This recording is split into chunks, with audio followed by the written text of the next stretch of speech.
Le ministre du Pétrole et des Énergies, M. Mohamedou Makhtar Cissé, a rencontré le mardi 21 juillet 2020 la commission de renforcement de la résilience sociale des populations fortes Covid-19, conduite par son président, le général de division François Ndiaye. Cette rencontre avait pour objectif de faire l'évaluation des éléments relatifs à la planification et à la mise en œuvre de la prise en charge par l'État d'un bimestre de consommation d'électricité des ménages. L'énergie étant au cœur de la relance du secteur économique post-Covid, le ministre Makhtar Cissé dira toute sa joie de recevoir la commission. Nous vous accueillons avec plaisir au niveau du ministère du Pétrole et des Énergies. Je suis accompagné de mes collaborateurs et des représentants de ASER et de Sénélec qui certainement répondront aux questions que vous voudrez bien leur soumettre. Pour dire que toute l'importance que nous accordons à cet exercice, qui est un exercice normal, souhaitable, pour suivre les opérations qui ont été déroulées, soit suite au lancement du plan de résilience dans ces 4 composantes et deux aspects qui nous concernent sur 2 composantes. Le premier aspect relatif à la prise en charge des factures de la tranche sociale pour les consommations d'électricité, mais également l'aspect relatif à l'approvisionnement, à la sécurisation des approvisionnements en électricité.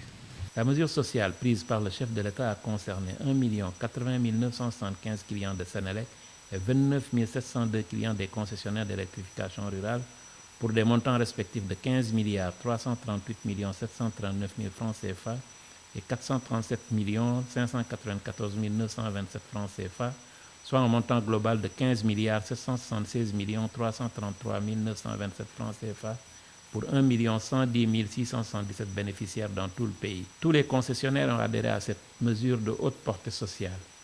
Pour le général de division François Ndiaye, il s'agit de recueillir la bonne information pour alimenter le tableau de bord digital de suivi. En tant que comité de suivi, nous avons un tableau de bord de suivi, un tableau de bord digital qui nous permet de suivre les opérations du Force Covid-19. Par conséquent, je peux dire que nous venons nous abreuver à la bonne source. Le ministre a par ailleurs rappelé les impacts que la pandémie liée à la Covid-19 a également eu dans le sous-secteur des hydrocarbures à cause des mesures de confinement décrétées à travers le monde et qui ont eu, entre autres, comme conséquence un ralentissement, voire un arrêt des travaux dans les pays où la plupart des équipements de production nécessaires aux projets pétroliers et gaziers sont construits. Une chose est sûre, il y aura un impact sur les délais. L'opérateur qui est au nord du Sénégal sur le gisement gazier que nous partageons avec la Mauritanie, BP, a déjà annoncé un retard de 18 mois à 2 ans sur lequel nous sommes en train de discuter parce que les retards ont un coût également pour nous. Il faudrait que les coûts soient partagés, c'est sur ça que nous discutons, mais il y aura un impact forcément sur les délais et sur les coûts. Sur le délai, on vous l'a dit, c'est 18 mois à 2 ans, c'est 1 an à 18 mois. Sur le jugement de Sangomar, qui est un jugement pétrolier avec Woodside, également, vous avez suivi que l'opérateur a fait une déclaration pour dire qu'il tient à rester, à nous sortir le premier baril toujours en 2023.